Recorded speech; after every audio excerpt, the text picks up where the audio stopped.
So the big headline was, and this came out from the NBA marketing arm, they pumped their chest out. They were like a peacock with their feathers in the air everywhere.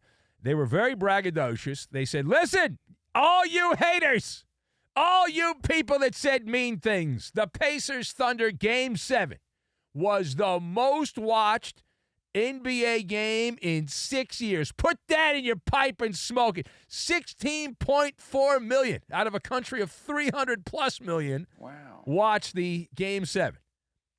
A pretty good game. Wasn't all that close. In the second half, late third quarter, Oklahoma City pulled away, and then fourth quarter pretty much kept a hobbled Pacer team at arm's length in the fourth quarter. So let us discuss the question. Right, here's the question for the esteemed panel. So the NBA is taking a victory lap here for the television ratings in the finals Game 7. How do you assess this one? So I've got Copperfield, Cypress, and Andy Warhol. And we will combine all of these things together, and we are going to tell the truth, the whole truth, and nothing but the sports talk radio truth. All right, so this is what's called a deja vu situation. I'm not talking about the Gentlemen's Club. I'm going deja vu here, and here's why. The NBA yet again is gaslighting you. Maybe not you, because I'd like to think that you're a different level than the low information fan, but they're gaslighting the public is what they're doing. Do not be a resident of the village of Suckersville. Do not do it.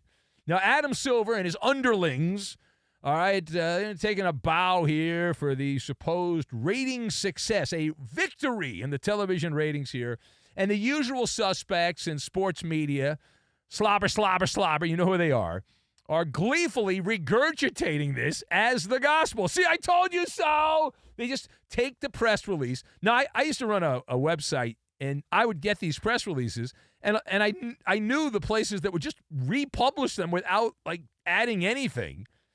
And there's a lot of people, I get it, a lot of people are busy, got stuff going on, and you don't read past the headline, and they know that. They know whatever they put in a news release will be repackaged almost verbatim, and people will only see the headline and all that. So it is true that Game 7 of the NBA Finals between Oklahoma City and Indiana drew 16.4 million viewers. Golf clap, right? We get a little golf clap there. That's nice. However, as the late, great radio man, the legend of radio from a different generation, Paul Harvey would say, now for the rest of the story. So the quiet part that the NBA does not want you to talk about, they don't want to bring this up, so don't bring this up. I'm not part of the mainstream. We're on late at night here, so I can talk about this, but those mainstream daytime guys, they're not supposed to talk about it. So the part they don't want you to talk about is the overall finals ratings. So the full 7-game NBA Finals. The worst rated final in a generation. 18 years, which is closing in on 20, which is a generation. 07, I was barely alive in 07.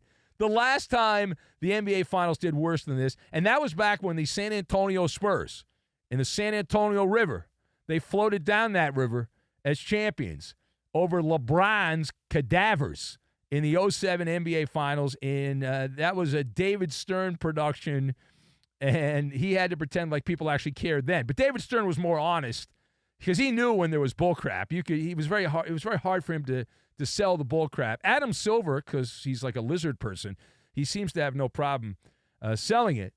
So 18 years after that, the finals this year, and this was a 7-game series. And imagine, I was actually texting one of my TV friends who are better people because they're on television. And actually, this guy works behind the scenes. And I was like, well, what would the numbers have been had they not gotten the $16 million? And they were like, well, it's hard to really know exactly what it would have been, but it would have been, you would have had to go back like 25 years or 30 years for a lower rating than that. And so Adam Silver and his PR machine churning over and over and over, doing the thing where they hope nobody notices, that, I hope nobody notices this.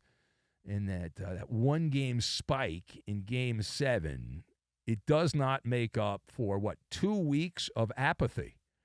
I mean, that's what we had, 2 weeks of apathy in the NBA Finals. And the league, and this is their own doing here. I mean, we've talked about this repeatedly. They've gotten so used to selling style over substance that they spin the numbers. It reminds me of my early days in radio. I remember we had a program director. The ratings, when I was doing local radio, the ratings would come out, and the boss would go into a cubby hole in the back of the radio station for like 3 hours and spin the numbers because we had terrible ratings. But he would find like one demographic, right? Men 70 plus that have 2 teeth were number one in the market, and he'd sell that and be like, all right, we're good. We're number one in the market. Men 70 plus with like 3 teeth or less. We dominate there. And so that's what the NBA is doing. David Copperfield is impressed. It's like hocus pocus. Yeah, the ratings were the worst rated in 18 years, but we did really well in Game 7.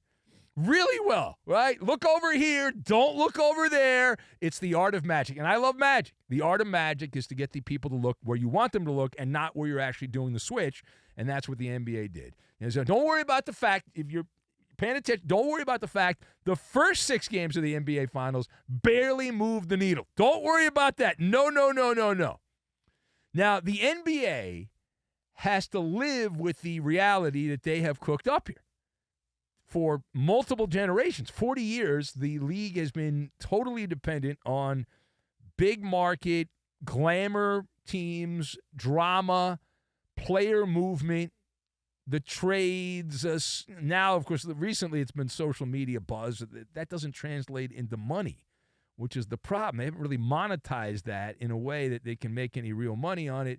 And so the finals featured, if you're a hardo basketball guy, all the nerds on social media were like, oh, this is the greatest team basketball, man.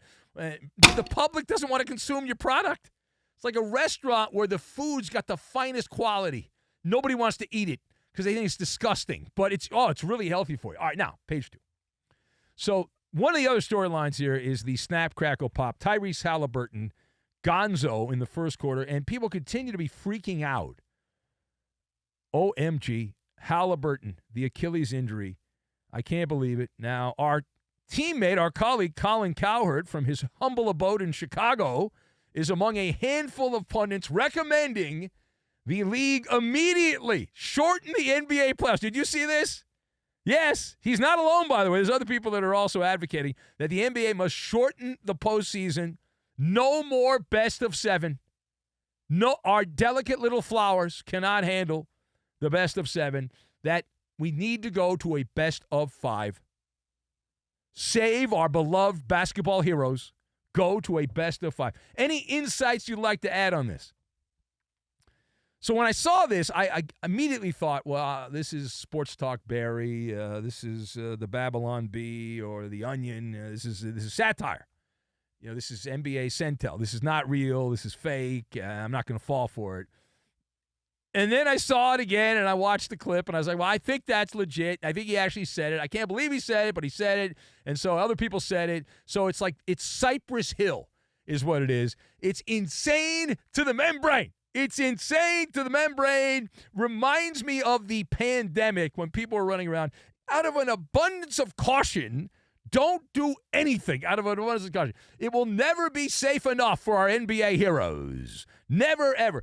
Why stop at a best of 5? Because inevitably someone's going to get hurt in a best of 5. So why would you do that? You shouldn't have best of 5. How about best of 3? And wait a minute, somebody could get hurt in a best of 3. So we should go like the NCAA March Madness and just do a single elimination. But inevitably somebody might pop an Achilles in a single elimination game. We need to protect our NBA heroes. These are our superstars. We need to protect them. So I've decided I will let the NBA, if they pay me a nominal fee, I will allow the NBA to borrow my friend the penny from Benny versus the Penny, and they can flip the penny so no one will get harmed. Just bring in, like, LeBron will represent the Lakers and Kawhi will represent the Clippers and, like, everyone, everyone's star player, and then you just flip the penny. Boom, done.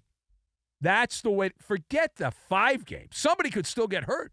You could see these world-class athletes that spend millions of dollars a year on their bodies popping Achilles. So just bring in the penny. Listen, nobody wanted to see Tyrese Halliburton limp off like he was at a gymnasium, somewhere at some fitness center, playing a bunch of middle-aged guys, and he popped his Achilles and all that. But the answer is, in all seriousness, you don't chop away with a machete the NBA playoffs and chop games away like you're tossing marshmallows into a fire or something like that. The playoffs are supposed to be a grind. It's supposed to be the team that stands at the top of the mountain when it's all said and done has survived the war of attrition. But everyone's so soft. Like, what happened? Like, guys have always gotten hurt. And it's like now it's, no one can get hurt. Oh, my God. All right, now, last word.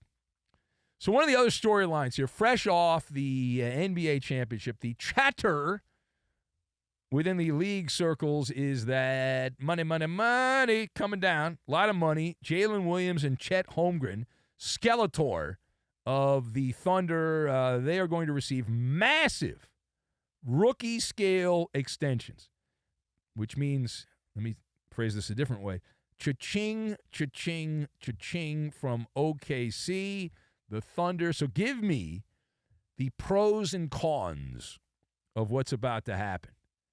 All right, so the pros, to the victor goes the spoils, right? You win a championship, everyone's got that excitement, and you've got that rush of energy, and so congratulations, you hosted the trophy there, fireworks over Bricktown, and the confetti coming down Thunder Alley, everyone's all excited and all that stuff. And you saw Sam Presti. Boy, everyone loves Sam Presti. My goodness. Holy crap.